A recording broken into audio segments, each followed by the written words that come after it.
te sientes el patito feo, sin serlo realmente, pero tú empiezas a sentirlo. Entonces cuando realmente empiezas a sentir el problema, ya te ha enganchado realmente. Fue en el colegio privado cuando se me acrecentó mucho más el nivel de exigencia, todavía me sentía muy inferior a mis compañeras, todo se agravó más y es allí cuando empecé a utilizar la comida al 100%. A los 11 años no tenía el propósito de adelgazar ni de nada de esto, no. Solo que me veía, no me gustaba físicamente, porque en el colegio pues el bullying no ayudaba. Y también, yo qué sé, los rasgos de ser diferente y tal y cual tampoco ayudaban. Yo pensaba al principio que era solo por el tema del cuerpo, por la obsesión que yo tenía para adelgazar, pero bueno, en lo que se ve es solo la punta del iceberg, digamos. Esto es una enfermedad y es mental, por lo que se tienen que encargar profesionales y a mí me gustaría dejar claro que no es una moda, que no es algo de lo que te puedas deshacer. Seguir, perder peso, quitar comida. Empiezas quitando los hidratos de carbono, cierto tipo de carne, los dulces. Pero es que al final, ¿qué me quedaba? Más que dejar de ver de comer a un hijo, lo que más impacta a un padre es ver la pena que tiene en el alma. No era feliz. No es de niñas tontas ni de niños tontos. Es una enfermedad seria y es una enfermedad psiquiátrica. Y no se está tomando como tal. Se está tomando como, bueno, ya se le pasará, es la edad. No, no es la edad. Es la vida.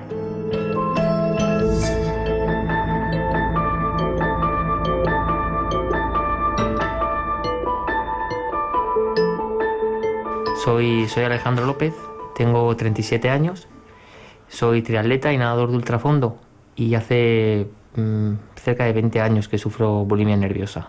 Tu vida entra en un bucle porque, claro, tú tienes muchísima ansiedad de comer, pero no te puedes permitir el comer. Entonces, conforme comes, bueno, te purgas y lo echas fuera, lo vomitas, pero claro, esa sensación de vacío te hace volver otra vez a comer. Pero claro, no te puedes permitir que esa comida que tú ingieres se quede ahí, porque tu cuerpo va a cambiar, y si tu cuerpo te cambia, mueres.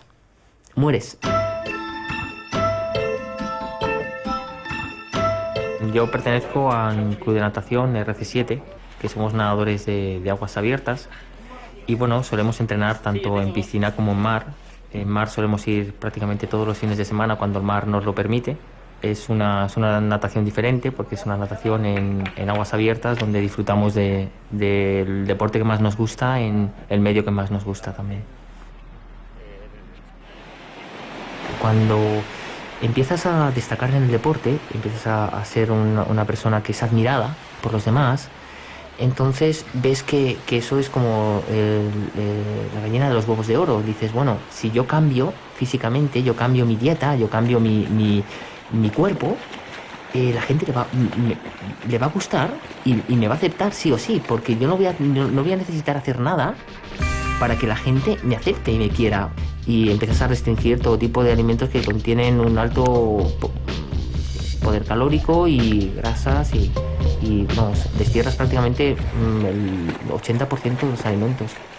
Y el 20% que te permites comerlos, te los comes de una manera, bueno, estricta y de una manera, vamos, casi que religiosa, vamos. Pero claro, esto te genera unas ganas de comer, una ansiedad muy grande, y que claro, surgen los atracones y surgen los vómitos.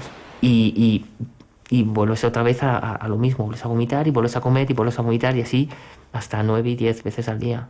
La bulimia es un trastorno, bueno, primo hermano de la anorexia nerviosa, que conforma los trastornos de la conducta alimentaria y que se caracteriza sobre todo por la presencia del atracón, o sea, por un abuso de una gran cantidad de comida en poco tiempo. Siempre ha tenido el doble de incidencia que la anorexia. Estamos hablando que en población entre 14 y 21 años hablaríamos de un 2% de bulimia frente a un 1% de anorexia. Una característica de la bulimia es que utiliza muchísimo el cuerpo para valorarse a sí misma.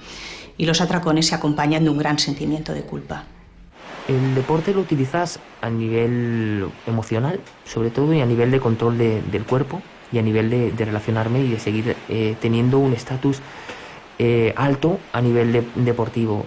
Yo he llegado a entrenar, no sé, cerca de 7 horas al día, hacer dobles sesiones y hacer triples sesiones mañana, mediodía y noche con las diferentes disciplinas. A todas las competiciones de la temporada ahí estabas tú, el primero, porque eso te ayudaba a ti a sentirte mucho más valorado por la gente, mucho más valorado por ti también. Decías, ves, mi vida no es una mierda, soy muy bueno nadando, mi vida es magnífica. Vivía en un pánico, o sea, era como... El miedo es algo que te paraliza, pero también te ayuda, te pone alerta y te ayuda a poder seguir adelante. El miedo es lo que te hace correr a más velocidad, nadar a más velocidad, aguantar más tiempo o soportar más dolor. A mí me costó mucho darme cuenta del problema que tenía. Sí es verdad que veía su delgadez, evidentemente, además, claro, es lo que tiene la natación, que te ves sin ropa y sin nada, con lo cual no puedes ocultar nada, ¿no? Cuando nosotros terminábamos a lo mejor la clase que teníamos de natación, él seguía siempre un poco más, luego incluso se ponía a hacer abdominales y la verdad es que era, bueno, te llamaba la atención. Llegas a cosas impensables, cosas, bueno, muy duras. Comer de cualquier lado, bueno, robar, evidentemente, porque la bulimia se caracteriza por comer compulsivamente mucha cantidad de comida. Y llega un momento en el que, robas en los supermercados y comes de la basura. Da lo mismo si no tienes un aseo para vomitar, da lo mismo. Puedes vomitar en mochilas, en bolsas, en donde sea.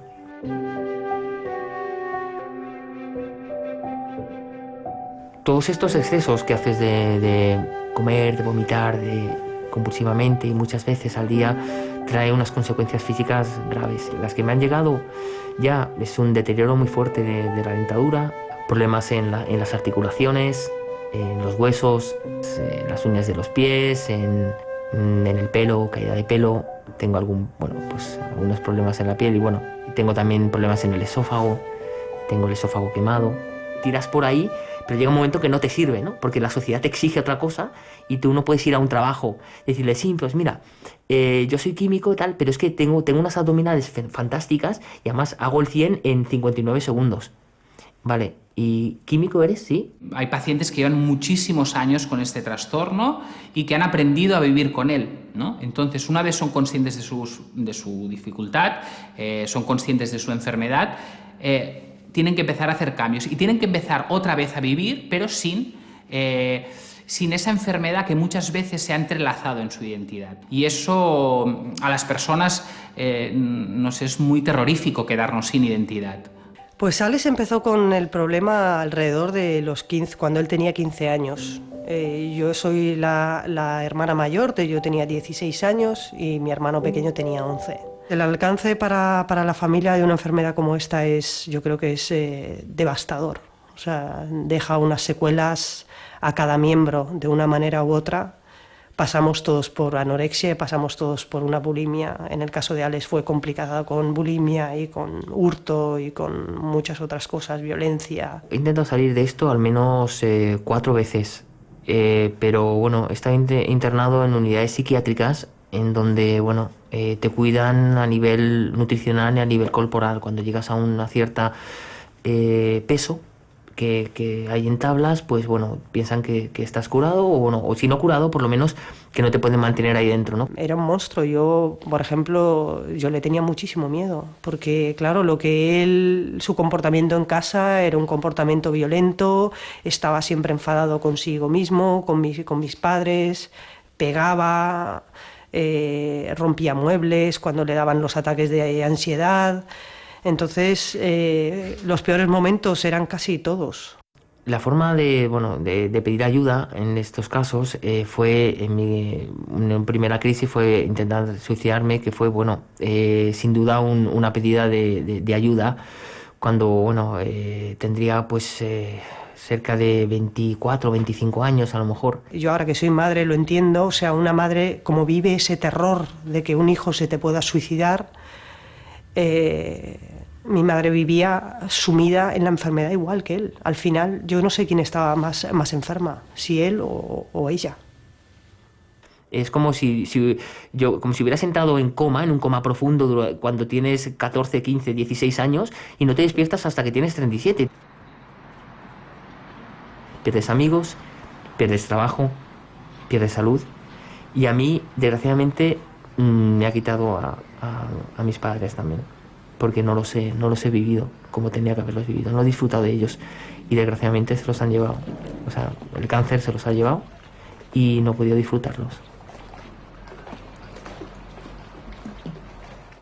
Me llamo Natalia Simón, soy licenciada en química, tengo 42 años, soy la mayor de 4 hermanos, llevo casi 30 años enferma por anorexia nerviosa restrictiva. La comida es algo que tú puedes utilizar y puedes controlar. Entonces, claro, el ser consciente de eso, a veces es a la primera, ojalá sea la primera, y a veces, como en mi caso, pues ha sido después de 30 años. Es duro reconocerlo, porque cuando ves un poco tu pasado y dices cuánto tiempo he perdido, pues dices, ¿para qué, no? Cuando entré en el piso terapéutico tenía toda la vida desmontada. No tenía trabajo, no tenía amigos. Además, todavía continuaba teniendo un carácter arisco.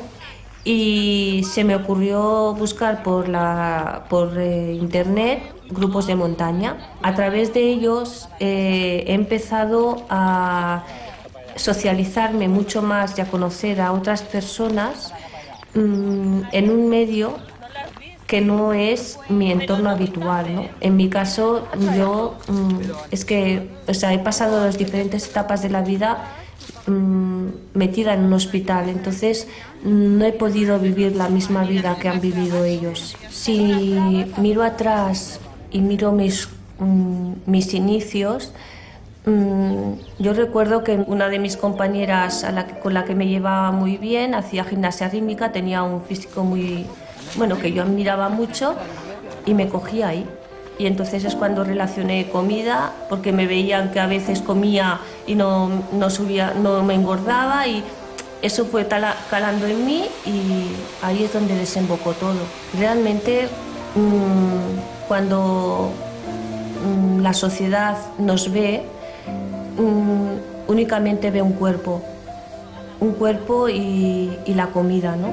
Y realmente todas aquellas personas que piensan que ese es realmente el problema están totalmente equivocados. Eso es la consecuencia del problema, no es la causa del problema. Porque si no, esa persona dándole de comer ya estaría solucionado el problema. Y el problema no se soluciona dándole de comer.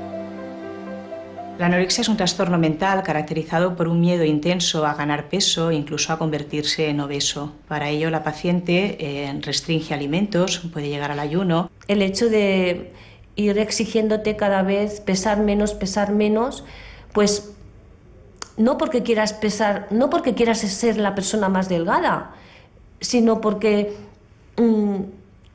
es igual que quieres sacar un 10 en un examen, te exiges cada vez más pesar menos. Eso es lo que te llena a ti como persona. Está claro que los humanos, todas las personas, ejercen un control más o menos sobre sus hábitos alimentarios, es decir, un control sobre su peso, de alguna forma. Y eso es una actividad sana. Lo que ocurre con estos pacientes es que esta actividad de control de peso se hace excesiva, se hace exagerada y se hace el centro de su vida. Lo que te decían, estos son tonterías, estos son caprichos, esto es porque vosotros no le dierais 2 bofetones bien dados o la pusierais firmes, la ponías firmes, pero el corazón te podía más que el... Yo era muchas veces las que me ponía firme. Unas veces con buenas palabras, una vez para comerse medio empanadillas, tuvimos 1 hora y media. Un tratamiento aislado desde una orientación específica no va a funcionar nunca. Lo que se necesita es un tratamiento interdisciplinar, es decir, con un equipo en el que participen profesionales con diferentes especialidades, psiquiatras, médicos, psicólogos, nutricionistas, endocrinos, educadores sociales. El peor momento de mi vida en el que me exigí tanto a mí que me daba hasta miedo beber. y no bebía. Llegué a pasar a comer una manzana por la noche y luego ya incluso me negaba a comer una manzana por la noche. Y aún así me sentía insatisfecha, veía que me estaba muriendo y no era capaz de ponerme nada en la boca. Hubo que sacarla sedada en ambulancia y a los 2 días de estar allí me llama el médico y me dice que está en cuidados intensivos porque se le paraban los riñones. Y bueno, estando ya en urgencias hubo que ponerle 2 bolsas de sangre y el médico nos dijo media hora tarde y llegó allí in extremis. Y luego la tuvieron que tener en una habitación sola, atada, porque se sacaba las ondas. Aquello fue muy duro para ella y para nosotros. Es muy duro ver que te estás muriendo y que no puedes hacer nada ante ello. Nadie lo sabe más las personas que se han podido encontrar en la misma situación, ¿no? De ser consciente de que se te va la vida y que la solución está por comer algo, ¿no? Y por hacer caso a los que están a tu alrededor. Pero eso ni en los momentos más críticos eres capaz de verlo. El trastorno alimentario no es una enfermedad nutricional, no es un tema de moda, es un trastorno emocional, es un trastorno psiquiátrico, es un trastorno mental, clasificado como tal en el manual de los trastornos mentales, ¿no? Es una enfermedad grave, con un gran riesgo de cronificación. Cuando estás en un peso, ya no te digo normalizado, pero bueno, con lo que decimos nosotros un poco más de chicha, ¿no? Claro, ya te ves gorda. Había recuperado un peso bastante bueno, con 52 kilos, teniendo en cuenta que hace 1,73 m, pero un buen día una amiga mía le dijo: «Ay, Natalia, qué bien estás, qué guapa que te veo». Ya estuvo. A partir de aquí, que fue en primavera, vino otra vez la debacle. La anorexia y la bulimia tiene, sobre todo las de tipo crónico, tiene un efecto absolutamente devastador en las familias. Y son enfermedades que erosionan muchísimo.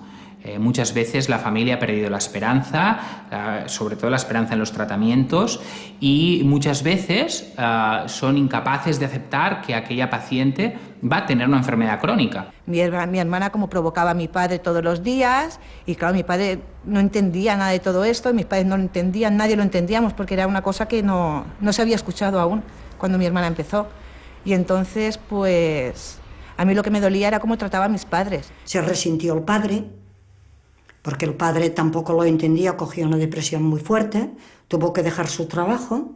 Han estado sufriendo siempre y ahora aún siguen sufriendo. Y yo soy consciente de que si mi hermana no hubiera tenido nunca esto, mis padres ahora se les vería mucho más jóvenes, tendrían mucha más vitalidad y pues hubieran podido disfrutar un poco más de su vida, que yo sé que no la han disfrutado. Si ella pareciera, pobrecita, como es la que está enferma con la anorexia, pues claro, es la víctima. Y la víctima éramos los demás. Esto solo lo sabe la familia que lo pasa, lo duro que es. Porque es una enfermedad que se la promociona ella misma. Y que si ella no tiene ayuda, no logra superarla. Porque es su mente. Lleva al enemigo dentro y encima, las 24 horas del día. El gasto, yo calculo que más o menos, desde el inicio hasta ahora llevaremos entre 25 y 26 millones de las antiguas pesetas. Es que los tratamientos privados son caros.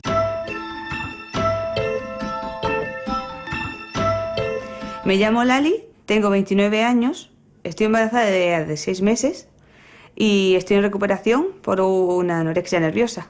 Cuando me enteré de que estaba embarazada, quizá mi primer pensamiento fue: voy a coger peso. Los miedos intento llevarlos fuera. Intento que se vayan de mi mente, porque si no volvería a recaer. Yo creo que esto me va a ayudar muchísimo, porque ahora voy a pensar mucho menos en el tema de la comida para dedicarme al bebé. Y es algo más bonito pensar en mi hija que pensar en la comida, en una dieta, en unas cosas que no. Siempre pienso en lo bueno. Porque desde el minuto que yo sé que estoy embarazada, Es mi responsabilidad cuidar del bebé, de que se desarrolle bien dentro y fuera, de enseñarle a comer cuando salga. Y eso lo va a necesitar y va a necesitar alimentarse bien. Es un trozo de mí y de mi recuperación, que yo hace 4 años, si me dices, vas a tener una niña, te digo que es mentira. Porque digo, es que si no sé ni cuidarme, ¿cómo voy a cuidar de otra persona? Y encima que ella lo necesita todo. Yo soy auxiliar de enfermería. Ahora mismo estoy de baja por el embarazo. Es una ironía a lo que yo me dedico. Porque yo tengo que cuidar a los demás. Tengo que darles de comer. Y muchas veces, cuando yo me ponía a darle de comer a una persona, ya fuese una persona, un anciano, un niño, yo decía, ¿cómo le estoy contando esto a esta persona si yo no me lo creo? Si yo no como. Para llegar a estar como estuve y perder ese peso, las barbaridades que llegué a hacer eran increíbles. Empiezas, sí, quitándote comida, empiezas quitando un poquito, pero es que también son laxantes. Llegué a contar 10 laxantes diarios, muchísima agua, aprendí a vomitar. Para irme a trabajar yo me podía levantar y tomar 2 paracetamol con una Coca-Cola. Y decía, así aguanto. Yo, para ver que estaba mal y iniciar el proceso de recuperación, tuve que volver a ir a casa de mis padres, volver a vivir con ellos. Gracias a los psicólogos que me trataban y la enfermera, que llevaban años, y que yo decía, vale, si quiero cumplir mi sueño, quiero volver a poner a estudiar, quiero irme a Madrid a vivir, que ese era mi sueño de siempre. Digo, así no me voy a poder ir. Es que así no me veo capaz. Y ahí es cuando dije, ya. Un cambio muy grande es el cocinar. El manipular alimentos. Es que eso antes era impensable. Pues hacer 5 o 6 años sin cocinar. Y ahora disfruto. No es que me guste mucho la cocina, pero sí disfruto el tema de me apetece esto y me lo voy a hacer yo. En mi relación de pareja, en realidad la anorexia nerviosa no ha afectado mucho, pero no ha afectado porque no dejo yo tampoco que afecte. Y sí, él lo respeta mucho y eso es muy importante. Que respete que yo tengo que comer 5 veces al día, que yo tengo mi forma de comer. Y es muy importante. No quiero que afecte esto nunca. Yo pienso que se puede fastidiar toda la relación por culpa de este trastorno. La veo muy fuerte mentalmente. Bueno, con el embarazo la poca medicación que tomaba se la han retirado y duerme casi mejor que yo, así que está muy relajada. Yo la veo muy bien. No, yo creo que no he pensado tirar nunca por la borda todo el esfuerzo que hice, ya por mí misma, porque me he visto muy mal y eso que me dicen muchas veces, olvida, pero es que no quiero olvidar. Yo pienso que si olvido es cuando podrías volver a recaer, porque ya me explicaron que esta enfermedad se duerme, no desaparece.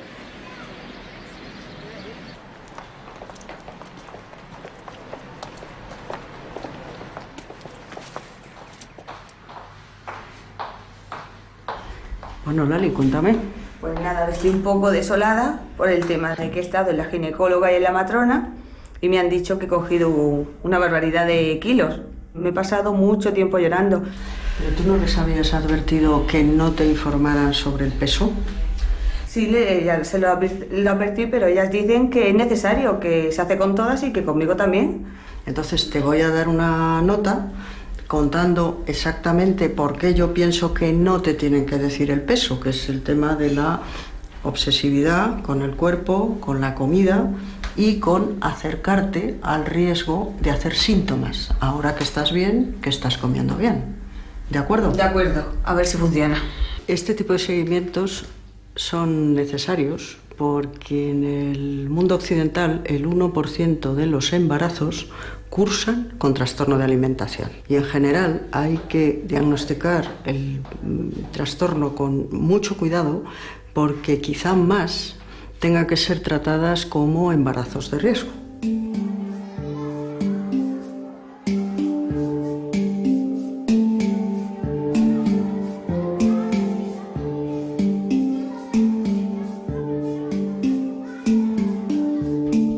hija de 9 años que ha estado ingresada durante un mes aproximadamente en el hospital, en donde la han tratado una anorexia nerviosa restrictiva. No dejó de comer al 100% nunca, eso nunca, pero sí que comía raciones mínimas.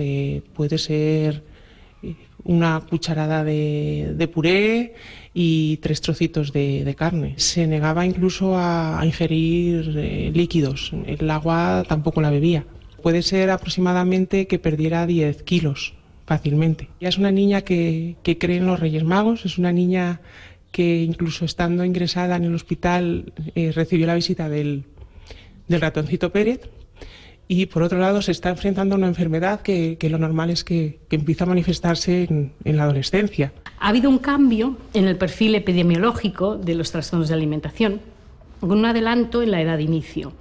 Esto ha significado a nivel terapéutico y de tratamiento que venimos recibiendo cada vez con más frecuencia casos en niñas más jóvenes, niñas incluso en edad escolar. Estamos hablando de anorexias que aparecen a la edad de 9, 10, 11 años. La tasa de ingresos en menores de 12 años se ha triplicado en los últimos 5 años. Esta historia empezó en nuestro caso en verano. Yo empecé a detectar ya comportamientos, como por ejemplo es una niña que le encanta ir a la piscina, pero era salir del agua e inmediatamente tenía que cubrirse con la toalla e inmediatamente teníamos que ir al vestuario a vestirnos. A medida que iba dejando de comer y dejando de comer determinadas cosas, empezó a verse reflejada en ella la tristeza, el agotamiento, la pena. Es muy difícil entenderlo y es duro. Estamos ante patologías de muy difícil entendimiento. Yo creo que muchas veces en los grupos de padres, yo les digo a los padres, mire, no me interesa la causa, porque son tantas, que lo que nos interesa es que el paciente empiece a ir bien y tenga la capacidad de planificar y estructurar su vida. Cuanto a la etiología o las causas relacionadas con la aparición de los trastornos de alimentación, podemos decir que ante una vulnerabilidad genética que parece demostrada, se unirían una serie de factores que facilitarían la expresión de esta vulnerabilidad genética a padecer el trastorno de alimentación. Hay un sentimiento también de miedo porque te das cuenta que tú solo no puedes luchar contra la enfermedad, ni puedes ayudar tú solo a tu hija. Necesitas la ayuda de especialistas. Estamos en el lado más amable porque, primero estamos con niños que tienen más plasticidad neuronal, cerebral, de todo tipo. Pero estamos también en lo más duro, porque podemos pensar que si lo hacemos mal, estos niños pueden quedarse en una situación, a veces nosotros tememos la palabra crónico. La idea fundamental es que si estos pacientes se cogen a tiempo y se tratan, el pronóstico tiene que ser bueno. Esto es un camino que acaba de empezar y que tenemos por delante mucha andadura, pero estamos en el sitio adecuado, con los profesionales adecuados. Te ayudan al enfermo, ayudan a los padres, y es algo que yo estoy convencida que podremos conseguir con éxito. El cambio más importante que podemos destacar en los últimos años es ese, precisamente, es la posibilidad de cambiar el pronóstico de la enfermedad a través de la mejora en el diagnóstico y en el tratamiento.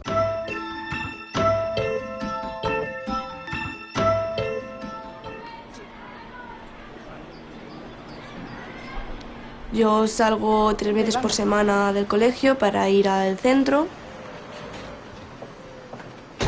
Mi madre me lleva en coche hasta allí. Y allí ya como. Sí. Hospital de Vía. Molt bé.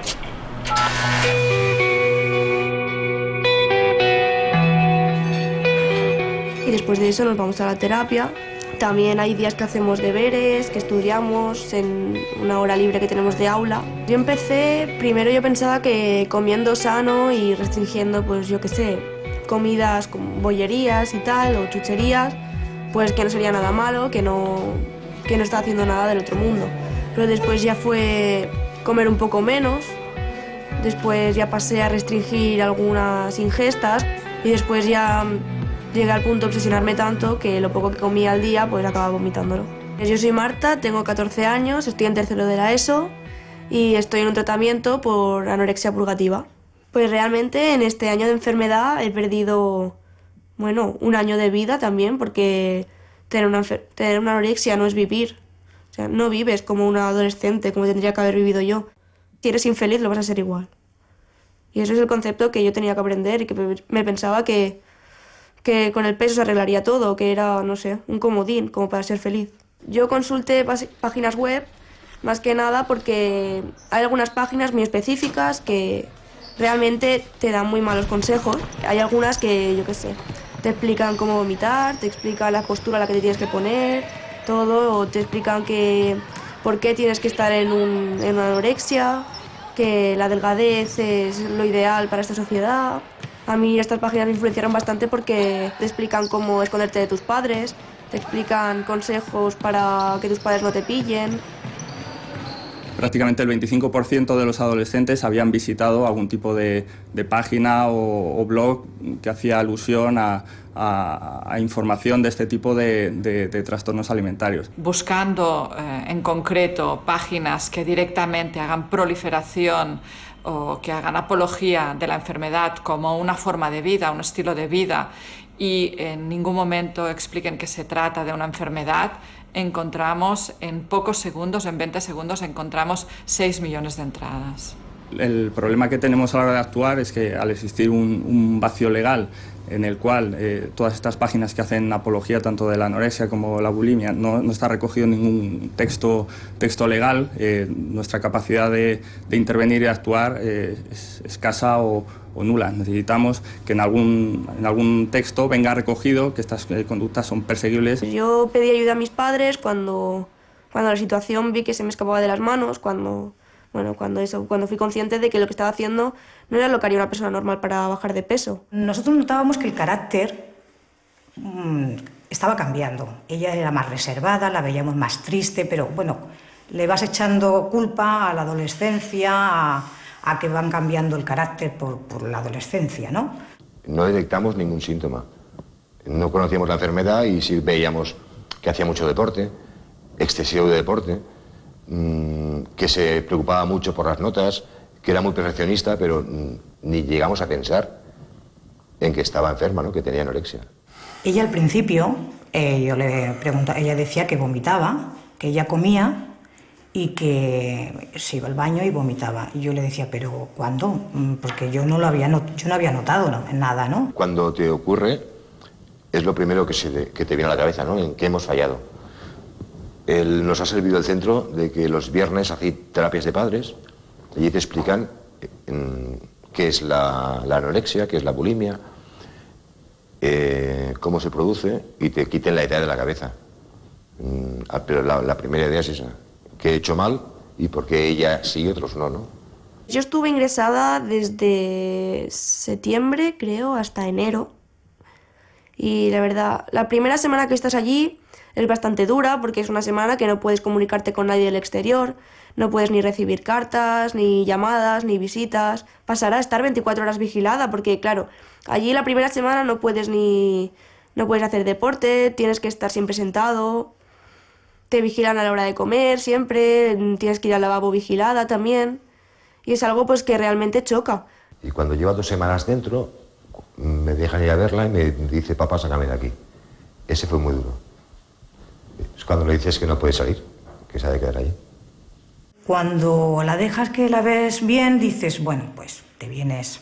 Pero cuando tienes esas fases, esos momentos en que ella no quiere estar allí, y la tienes que dejar porque no hay más remedio, y si la dejas llorando, pues te vienes tú llorando, y bueno, pues y pensando que no haga nada, que pase la noche bien. La misma enfermedad da unas características de manipulación y de mentiras que también hay que tener muy en cuenta, y eso se transmite en todos los aspectos dentro del tratamiento. No pueden ir solas por la casa, no pueden ir solas para prevenir que no vomiten en algún rinconcito, que no hagan cosas que se puedan dañar, ¿no? Estamos hablando también del tema de las autolesiones.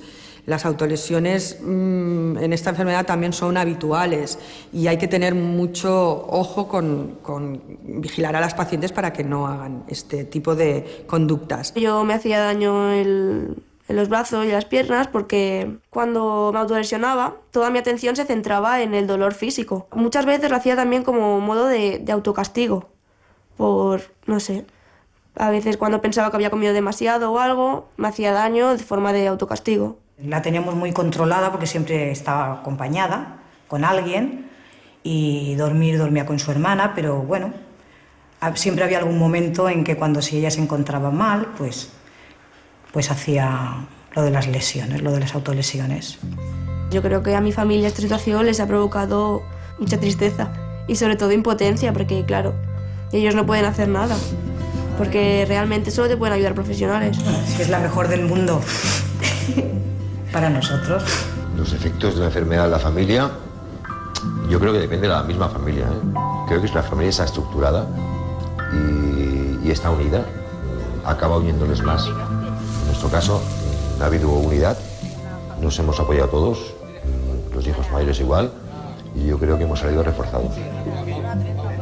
Hemos tenido mucho apoyo con ellos, porque, bueno, pues eso, porque están muy unidos a nosotros y nos han ayudado todo lo que se ha podido. En cuanto a la familia, la verdad es que hemos tenido mucha suerte. La Martita.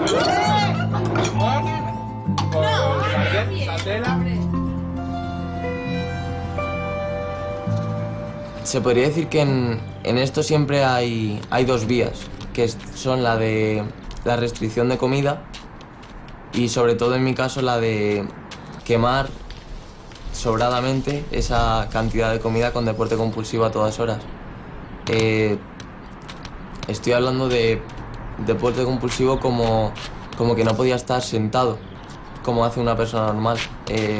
Estaba sentado, me sentía inactivo y me ponía a hacer abdominales levantándome de la silla o trotecitos si estaba andando. Me llamo Miguel Pascual Torres, tengo 17 años, estoy en primero de bachillerato y estoy en tratamiento por anorexia atlética restrictiva.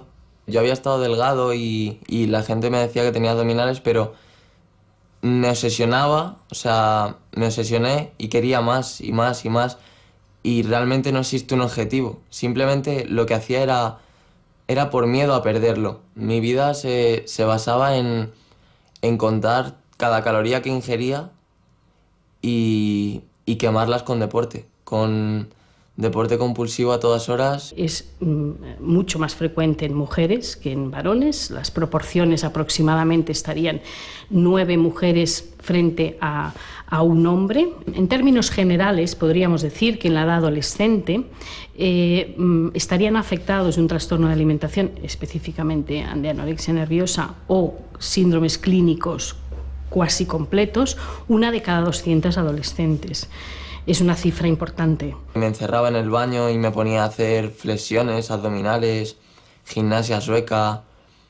Pero hubo un punto que fue cuando dije, esto no es normal. Llegué a hacerme 6 horas de deporte compulsivo un día. Yo pesaba 65 kilos y me gustaba mi cuerpo. Pero llegué a pesar, pues, alrededor de 40 y pocos kilos, 42, 41. Pues lo primero que se notó fue en el carácter. Empezó a estar triste, empezó a dejar de salir con sus amigos, empezó a... pues como que parecía que, no sé, llegó un momento que parecía que le daba todo igual. Es que además incluso es eso, o sea, el oír a tu propio hijo. O sea, que ha intentado, porque una de las veces intentó pues quitarse de en medio. Gracias a Dios enseguida recuperó tal, pero sí intentó quitarse. Y las otras veces, como dice su padre, pues sí que... O sea, de cruzar la calle sin mirar, o sea, que le daba todo igual, o sea, que es muy duro oír a tu propio hijo, o sea, que le daba igual morirse. Es algo que te consume. Yo, por ejemplo, cuando estaba en las últimas, sabía y veía que estaba muy bajo de peso, que no estaba bien, que daba en ocasiones pues miedo, ¿sabes?, de cómo estaba. Pero pese a verlo, quieres seguir. Lo que nunca te puedes imaginar es que tu hijo, mientras nosotros estamos durmiendo, él está haciendo por la noche deporte compulsivo. Lo que jamás te puedes imaginar es que mientras tu hijo está en el cuarto de baño, se ponía las manos a ambos lados del váter y estaba haciendo de la taza del váter y se ponía a hacer flexiones, se ponía a subir y bajar, ponía las piernas rectas y subía y bajaba. Eso es lo que jamás te puedes imaginar. Porque nunca, porque ellos además mienten muy bien y saben ocultarlo muy bien, porque les interesa. Son auténticos actores en ese sentido. Y tú, por más vueltas que le das al asunto, porque piensas, hay algo malo, o sea, yo sé que pasa algo. Y tú sabes que pasa algo. Pero a ver, no vomita. Contabilizaba las calorías que había ingerido, se hacía su película de cuánto podría ser en flexiones abdominales, dominadas o lo que sea. Y entonces, pues prácticamente eso. Intentaba hacer que hubiera un saldo negativo siempre. La autocombustión de su cuerpo había llegado al punto de que ya no solo estaba consumiendo sus propios músculos, sino que había empezado a consumir el propio músculo del corazón. En principio eran como 40 pulsaciones, que luego lo peor de todo, claro, eran 40 pulsaciones por minuto. En el hospital bajaba a 32. 31, 29...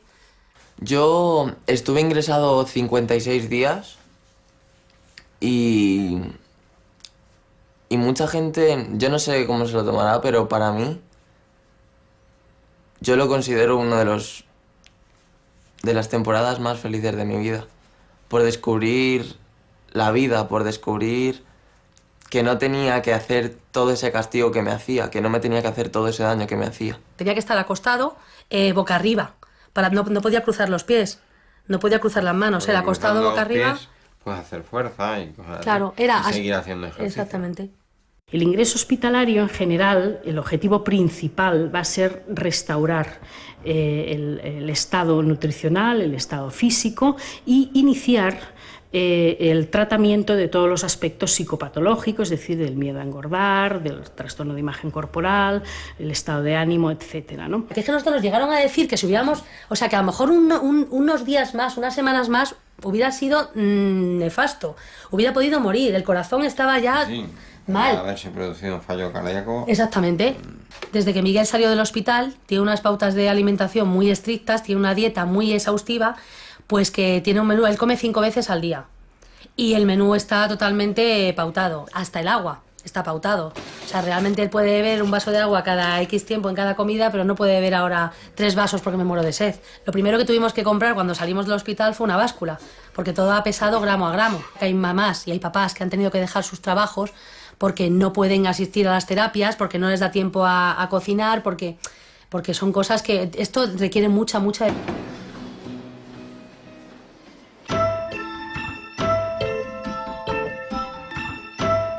Me llamo María, tengo 30 años, llevo ingresada en este centro 2 meses a causa de una anorexia restrictiva desde hace 19 años. Yo he ingresado aquí voluntariamente, pero he ingresado, también lo digo, soy consciente porque sabía que me moría, con una lesión bastante grave de corazón y una lesión que tengo bastante grave en la vejiga, un síndrome de Hitman, que no volveré a recuperar la vejiga ni podré volver a orinar por mí misma nunca más. Es muy duro, me ha costado mucho asimilarlo porque no es fácil el tener que autosondarme yo a mí misma 5 veces diarias.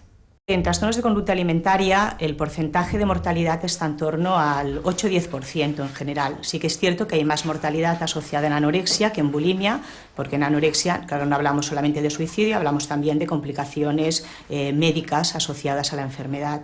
Solo conozco la vida con la anorexia, no conozco la vida sin la anorexia. No la conozco. Sí considero que esta vez voy a salir porque las otras veces no es que no haya querido salir, es que nunca lo he intentado. Nunca he querido curarme. Esa es la auténtica realidad. Los tratamientos para este tipo de trastornos son largos porque la frecuencia de recaídas es muy importante. La manera de prevenirlas, por tanto, son tratamientos de entre 4 o 5 años con este fin, con el fin de controlar al paciente, hacer un seguimiento y prevenir recaídas. El ingreso aquí fue la mayor felicidad que pude dar. Mi padre me dejó aquí, llorando. Pero yo ese día le dije a mi padre, esto es lo que debería de haber hecho hace muchos años, que no hice. Alégrate por mí, no llores. Este hospital es privado, evidentemente yo no me lo puedo costear, me lo paga mi familia y si aproximadamente son unos 6.000 euros mensuales, más algún extra que viene por medicación o por que me tienen que llevar algún acompañante porque no puedo ir sola a ningún sitio. No hay, por desgracia, ninguna ayuda para este tipo de enfermedades, no las hay, y las mutuas, este tipo de enfermedades no las cubren. Y si las cubre, te cubre un poquito, como mucho 30 días. De acuerdo, yo tengo una enfermedad mental, porque la anorexia es una enfermedad mental, pero tiene otros cuidados diferentes que los que puede tener, sin faltar al respeto a nadie, un esquizofrénico, que también es otra enfermedad mental. Pero una persona con esquizofrenia no necesita que la acompañen al baño. Una persona con anorexia sí necesita que la acompañen al baño. Conclusión, a mí no me vale de nada que me ingresen en un psiquiátrico. Vamos a enfocar un poco la terapia de hoy en hablar del tema de las causas de un trastorno alimentario, ¿vale? Hay un tema, ¿no?, que es un poco el que se habla más a nivel social, que es el tema pues, de las tallas, de los modelos, ¿no?, todos esos referentes que tenéis. Y a mí me gustaría saber, ¿no?, empezando por ti y aquí, en qué medida eso os ha afectado o ha contribuido a que tengáis un problema en la alimentación, ¿no? A mí me ha influenciado el prototipo básico de una modelo, que si es delgada, alta y es guapa de cara, y luego pues lo asociaba a un novio perfecto, bueno, perfecto, a ver, un novio guapo y tal, y a que la vida pues le iba bien. Físicamente pues iba bajando, pues entonces yo me centré más en las tallas, pero básicamente era por las novias de los futbolistas y tal. Me llamo Jacqueline, tengo 18 años, vengo de Madrid y estoy ingresada por segunda vez a través de una recaída de anorexia. Yo creo que la base de estar enferma es estar sola, pero la diferencia de cuando tienes anorexia es que no te sientes sola.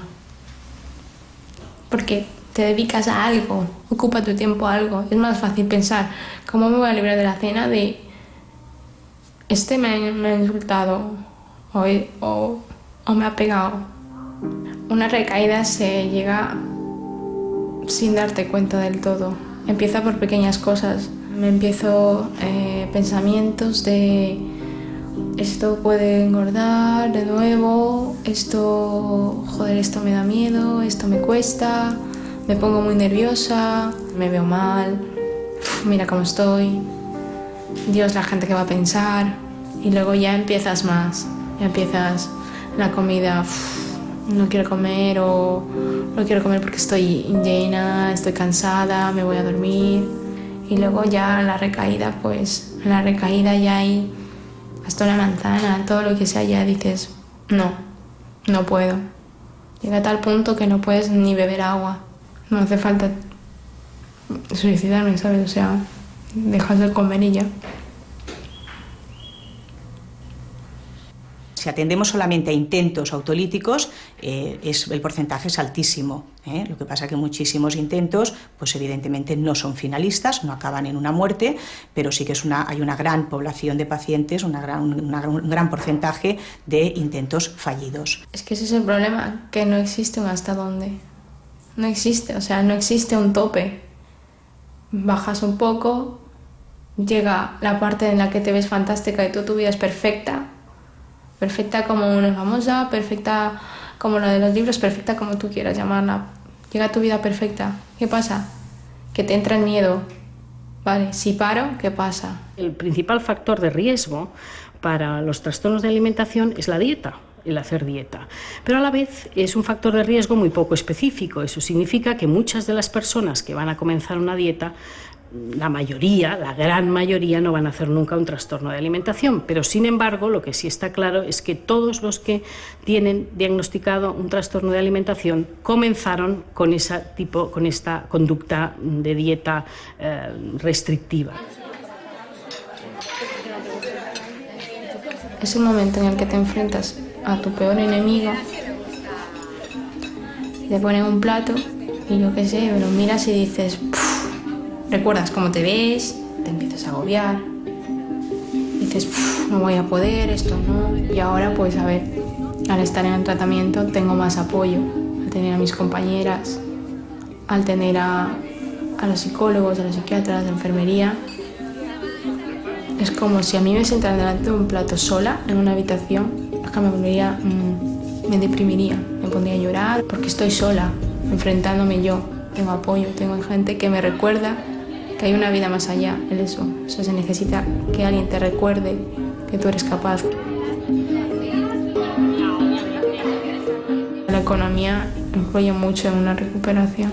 El tratamiento en sí a mi familia le cuesta 500 euros con la ayuda del seguro escolar. Sin el seguro escolar, pues más de 1000 euros. El problema es que el seguro escolar son 2 años. Ya solo me quedan 4 meses. Y básicamente sin seguro escolar, ese tratamiento no lo pueden permitir mis padres. No necesitar, tener que adelgazar, tener que restringir ese día, tener que necesitar esa droga de alivio, si no la necesito, la anorexia, ya está, o sea, ya. Para mí eso es curarme, mirando más allá de un espejo o más allá de una talla o más allá de lo que sea. Ver que merece la pena vivir.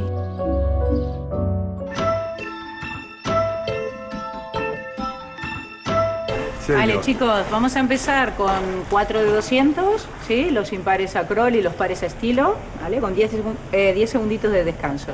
La recaída no la barajo. Puede llegar, pero no la barajo, porque si la barajo la doy como opción. Puede llegar un tropezón, pero no es más fuerte el que no se tropieza, sino que más veces se levanta. La última vez que vomité hace ya más de 6 meses. Porque desde que ingresé, esta última vez, vi la poca utilidad que tenía ya los atracones y los vómitos. Descubrí que la vida se puede afrontar sin necesidad de eso. Yo pienso muchas veces que este cuerpo es el que viene asociado a esta cabeza. La cabeza me gusta, mi cabeza me gusta. Si intento cambiar el cuerpo, cambiaré la cabeza. Y una cabeza cambiada no me gusta. Es espectacular como está, o sea, dio resultado el que se internase, se saliera desde él para decir, bueno, yo tengo un problema y voy a por él. Y es lo que ha hecho ahora. Es volver a empezar, volver a conocernos. Yo, mi hermano, no sé ni cuál es su color favorito, ni qué le gusta, ni nada. Yo no sé quién es Alex. Entonces ahora es como empezar una relación. Pero claro, no es empezar una relación en un libro vacío, es empezar normal y digna.